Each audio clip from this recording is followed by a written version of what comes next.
네. 변화와 발전의 완성은 뭐 어디서 이루어지죠? 하나님 나라가 임하는 거예요. 하나님 나라는 인간의 꿈이 완성되는 곳이에요. 네. 뭐 철학. 그래서 여기 보면 모든 철학의 완성 그랬습니다. 철학은 숨겨진 본질을 찾는 인간의 생각이죠. 그 나라가 임할 때 숨겨진 모든 게 다 드러나죠. 인간이 그토록 찾았던 본질, 근원, 이게 다 드러납니다. 마태복음 10장 26절에는 감추인 것이 드러나지 않을 것이 없다. 숨겨진 것이 알려지지 않을 것이 없다. 철학은 이걸 찾는 거예요. 창세기 3장 이후에 너무 많은 것들이 숨겨져 있는데, 그런데 이게 이제 다 드러나죠. 아, 그렇구나. 만물의 근원이 여기서부터 출발했는데 그걸 몰랐구나. 네. 베드로서 3장 10절에도 보면은 뜨거운 체질이 불에 풀어지고 땅과 그 중에 있는 모든 일이 드러나립니다. 보이는 세계와 보이지 않는 세계가 다 하나가 되고 철학이 완성되는 거예요. 거기 그때 가서는 뭐 질문이 필요가 없습니다. 이제 뭐 질문할 필요가 뭐 있어요. 네. 인간성의 완성이에요. 그날에는 하나님의 형상이 완전하게 회복되고 완성됩니다. 죄가 사라지고 하나님, 우리 안에 있는 하나님의 형상, 성품이 완성되는 거죠. 그게 변화예요. 고린도서 3장 1절 위의 것을 찾으라 그러면서 그 위의 것이 뭐예요? 하나님의 나라 그리고 우리의 미래예요. 우리의 미래. 여기 보면은 이는 너희가 죽었고 너희 생명이 그리스도와 함께 하나님 안에 감춰져 있다. 완성된 우리의 미래가 하나님 안에 감춰져 있는 거예요. 그게 언제 나타납니까? 그리스도께서 나타나실 때에 너희도 그와 함께 영광 중에 나타날 거다. 그날에 다 나타나는 거예요. 그래서 모든 피조물도 이 날을 기다리고 있는 거죠. 썩어짐의 종로로 타지 않고 탄식하지 않는 그날을, 이 날을 기다리고 있습니다.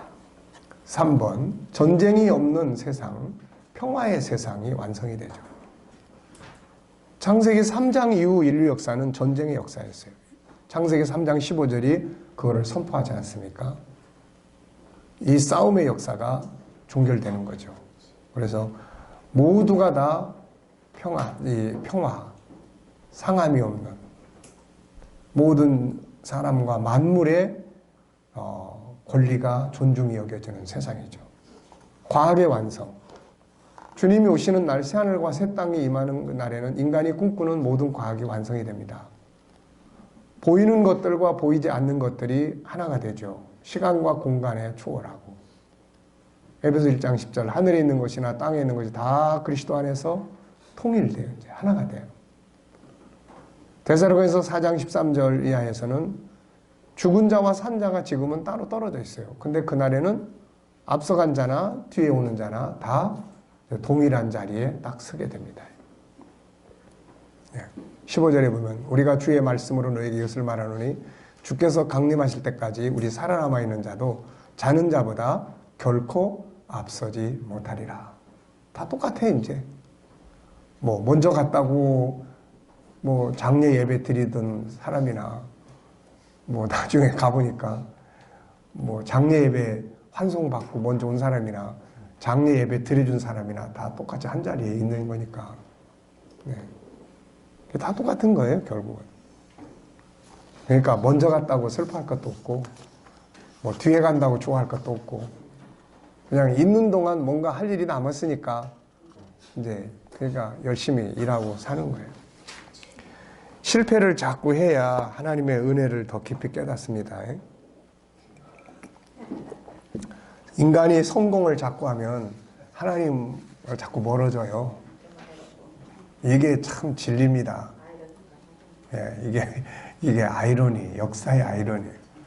그러니까 실패가 깊어질수록 하나님을 깊이 만나. 요나가 하나님 제대로 선지자지만 하나님 제대로 만난 게 언제겠습니까? 거기 뱃속에 들어가서야 거기서 하나님 제대로 만나고 다 그런 거 아니에요? 우리는 그렇게 성공을 꿈꾸고 기도하고 뭐 맨날 성공 하나님 역사에 주시옵소서 뭐 맨날 그래도 내가 다 안다. 너 성공해보면 나 떠날 거라. 예. 그런 거예요. 그래서 고린도서 15장 42절부터 쭉 보면은 이제 순간 변화가 되죠, 이게. 그래서 뭐 이제 신령한 몸으로 다시 산다. 뭐 육의 몸이 신령한 몸이 되고 뭐 이게 다 인간이 꿈꾸는 몸이에요. 다. 그래서 51절 보라 내가 너에게 비밀을 말하노니 다 잠잘 것이 아니오 마지막 나팔에 순식간에 호련히 다 변한. 인간의 변화는 과학을 통해서 변화가 아니에요. 이건 하나님의 창조적 변화입니다. 순간적 변화예요. 순식간에 호련히. 그래가지고는 어떻게 됩니까? 이제 죽은 자가 이제 살아나고 산 자는 안 죽고 이제 죽지 않는 몸, 썩을 몸이 썩지 않고. 네. 이날에는 사람의 체질이 변화가 돼요. 다시 죽지 않고 시간과 공간을 초월하는 몸이 돼. 의학의 완성이에요. 인간의 간절한 꿈은 병들지 않고 죽지 않는 삶을 살게 되는 거예요. 이 꿈은 인간의 힘으로가 아니라 나라가 임할 때 이루어지죠. 모든 질병이 사라져요. 죽음이 사라집니다. 영생하는 세상이 돼요. 네. 또 다섯 번째는 인간의 꿈이 실현된 이상적 환경의 완성이에요. 가장 좋고 아름다운 세상이 등장을 하는 거예요. 우리가 이 나라를 표현하는 말 중에 가장 좋은 말은 낙원이에요. 낙원. 파라다이스. 그래서 세상에서도 어디 가보고 제일 좋은데 야 멋지다 그러면 사람들은 꼭 낙원이네 라는 말을 쓰죠. 그보다 더 좋은 표현은 없어요. 낙원. 인식 속에 낙원 그러면 그냥 좋아. 낙원. 더 이상 좋은 게 없어요. 그러니까 바울이 셋째 하늘에 가서 보더니 야 여기가 낙원이다. 네. 그러니까 예수님이 같은 천국의 명칭을 사용하시면서도 예수님이 가실 때 십자가를 위해서 네가 오늘 나와 함께 낙원에 있을 거다. 이건 최고의 표현이에요. 죽음의 순간에 나 천국에 가. 그것보다 낙원에 있다. 낙원에 있다. 네. 기쁨의 장소 아닙니까? 그래서 아름다운 세상이 실현되죠. 자, 일곱 번째, 그것을 미리 보여주셨던 예수 그리스도. 변화산에서 예수님은 이 장면을 미리 보여줘요. 예, 말씀으로 계속 이야기할 뿐만 아니라. 그러게, 여섯 번째 없네. 근데 아무도 이야기 안 하고 그냥 다 지나가네. 네, 여섯 번째는 없네요.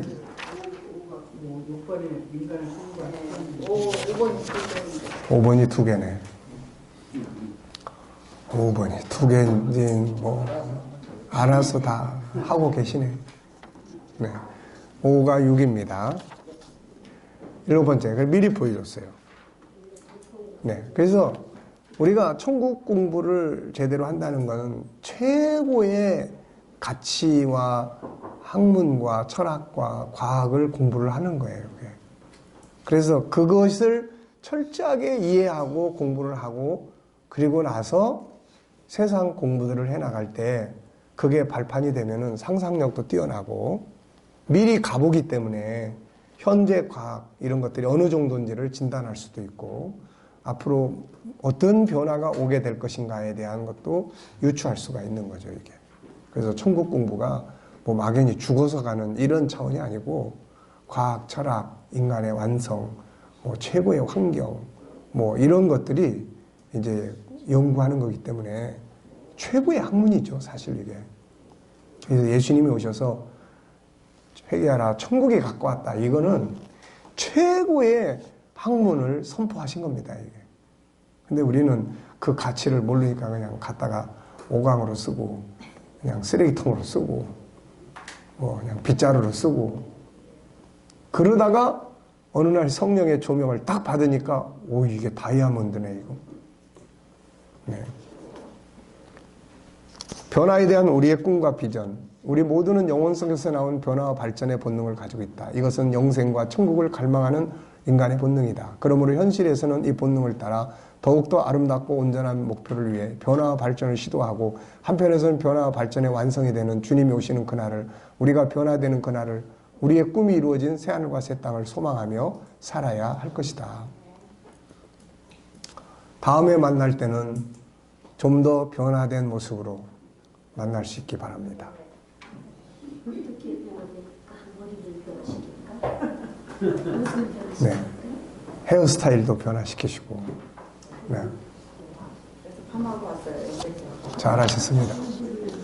자, 목차 한번 다시 보고 우리 이제 행복의 욕구로 넘어가겠습니다. 자, 목차를 보시면은 이제 영원성과 변화 발전의 욕구. 그래서 영원성이라는 것은 영원히 사는 것과 그 다음에 가장 좋은 천국에서 사는 꿈이에요.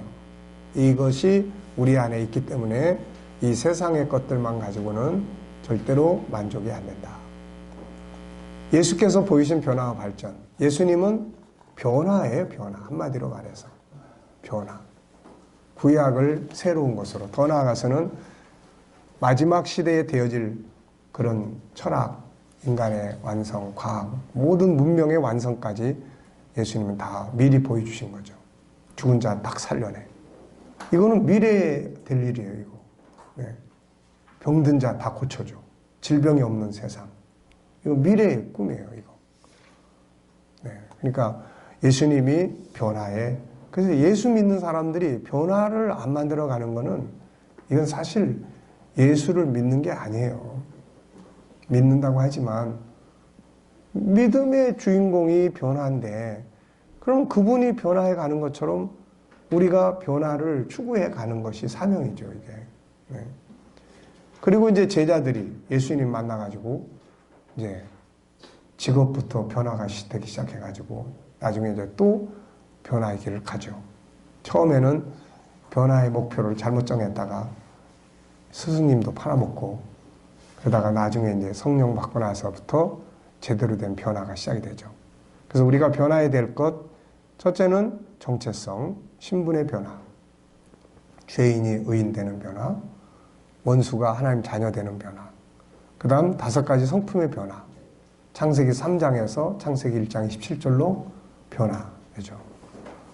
그 다음에 밖으로 나타나는 통로가 되는 언어의 변화, 삶의 가치, 우선순위의 변화, 패턴, 삶의 방식을 바꾸는 변화, 가정, 직장 내에서 관계의 변화, 그리고 나서 우리에게 주어진 SQ, EQ, IQ의 재능에 대한 개발, 변화, 그리고 맡겨진 사명의 현장에서 업무적 변화, 더 효율적인 방법, 미래 변화의 예측과 준비, 미래는 어떻게 갈 건지.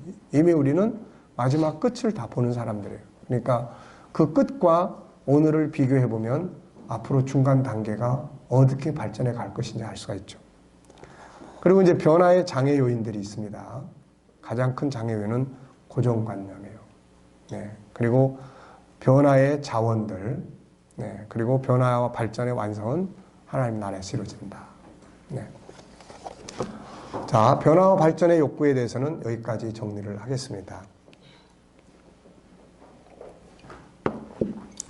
자, 그러면 이제 영원성에서 우리가 이제 마지막으로 다룰 책입니다. 원래는 이제 영원성의 역사, 천국의 이정표인데 네, 그래요. 그러면은 일단은 끊고